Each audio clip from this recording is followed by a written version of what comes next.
Olá, sejam todos bem-vindos a mais uma aula do Roblox Studio. E hoje, nessa aula, a gente vai construir um jogo de geometria. Como esse jogo vai funcionar? Bem, vai ser até que um pouco simples, assim, olhando. Você vai subir em uma esteira, um objeto que a gente vai chamar de esteira, clicar num botão, e após clicar nesse botão, vai aparecer uma pergunta em cima, e dois objetos à sua frente que vão estar vindo para cima de você. Você vai ler a pergunta e, de acordo com a pergunta, você vai responder indo para a direção da resposta certa. Esse vai ser o objetivo do nosso jogo. Bom, já vou logo avisando de início que tem algumas funções que não vai estar aparecendo no vídeo, porque eu já tentei gravar uma vez, não deu certo. Aí eu estou gravando de novo, já deixando vocês avisado. E caso aconteça de novo, eu vou colocar uma imagem do jeito que era para estar aparecendo. Então, vamos lá, né? Ok, de início a gente vai selecionar aqui Home e criar uma parte. Essa parte vai ser o bloco. Clicando nele, a gente vê que vai aparecer uma caixa no nosso mundo. Uma coisa, caso vocês estejam na dúvida de porque a minha tela, a área de trabalho está diferente, aqui em View eu ativei a segunda opção, que no caso ativa a aba do console ali embaixo. Propriedades, você pode segurar e arrastar, a minha eu gosto de deixar aqui no canto. E no Home eu desativei a minha função de Toolbox. Então é isso, caso você tenha dúvida.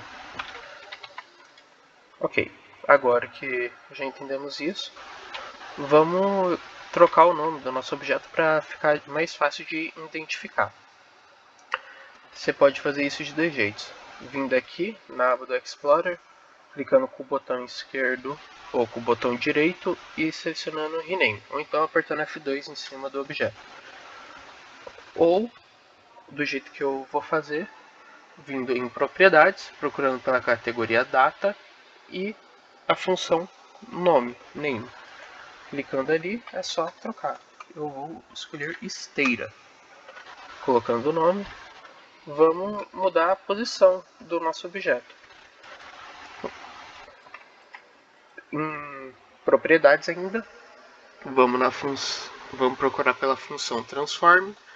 E aqui a gente tem duas opções que são parecidas: C-frame ou origin. Ambos fazem a mesma função, a única diferença é na hora da execução. Com o Origin, quando o jogo for carregar tal objeto, ele vai carregar nas coordenadas de Origin. Só que quando você for querer pegar a informação de alguma posição pelo código ou modificar, essa função você vai fazer no C-frame. É basicamente isso. Mas se você ver aqui, quando você for mexer, ele altera as duas posições. Ok, agora que já entendemos isso, vamos movimentar o nosso objeto. Vamos lá. Abrindo aqui, a gente vê que temos três valores.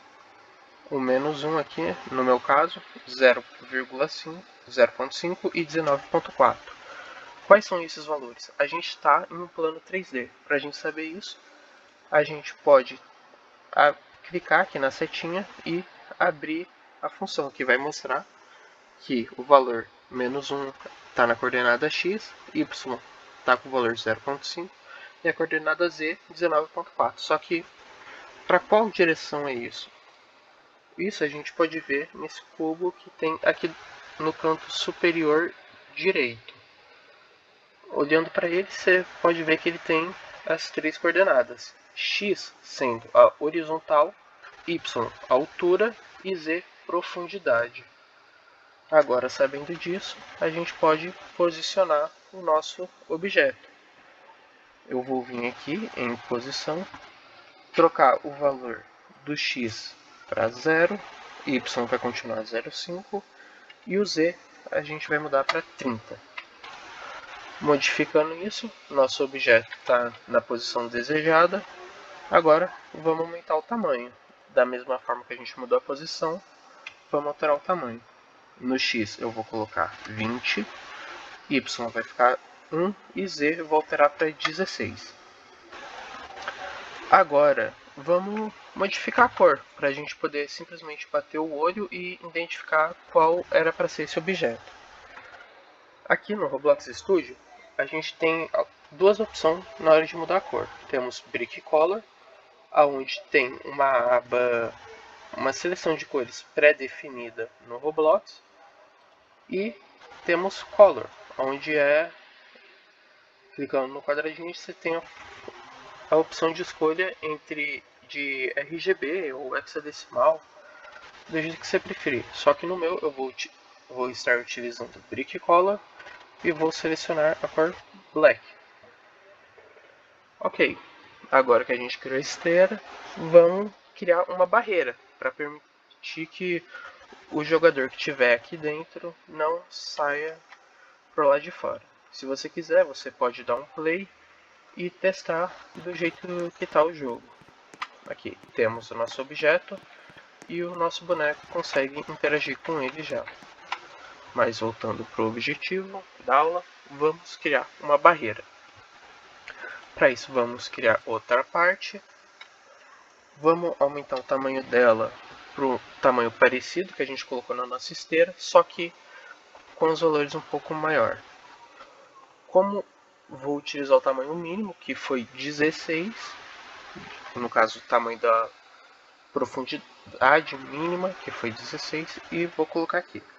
Uma dica que eu posso dar, que é bem interessante, é que apenas colocando o número ali na caixa de entrada de size, tamanho, o jogo ele já vai automaticamente preencher os outros três valores, x e y, com o valor colocado. Mas isso só funciona aqui, já que ele está armazenando os outros valores junto. Se você fosse colocar aqui, ele só ia modificar um valor. Agora voltando para cá, no lugar do x eu vou colocar 22. E no lugar do z eu vou colocar 18. Posição eu vou colocar a mesma que eu coloquei ali na esteira, apenas sem mudar a posição do x. Eu vou colocar 8 na posição do x e aqui, no caso na posição do y, e na posição do z eu vou colocar 30 de volta. Assim a gente percebe que a caixa ficou exatamente em cima da nossa esteira. Entrando nela, você consegue ver. Se você tiver na dúvida de como movimentar a câmera, não lembro se eu falei na última aula, mas você pode mover nas setinhas ou W, A, S e o D para você andar para as direções que a câmera está apontando. Se você estiver olhando para baixo, você vai indo para baixo, apertando W, e S você vai indo para cima. E apertando a letra Q você desce e E você sobe. Ok. Bom, agora que a gente criou a nossa barreira, a gente vai precisar criar uma entrada para a gente poder acessar a esteira, né? Para isso vamos criar outra parte, só que em vez da gente colocar os exatos mesmos valores que a gente colocou dentro dessa caixa, a gente vai mudar o tamanho para o tamanho que a gente da esteira, que no caso era 20. O valor do y vai ser maior que o da caixa, ou seja, estava no 16, aqui a gente vai colocar qualquer número maior, ou seja, vou colocar 20 também. Pode colocar o valor que você quiser, até 100. Só tem que ficar maior em altura. E como último valor, no Z eu vou colocar 16.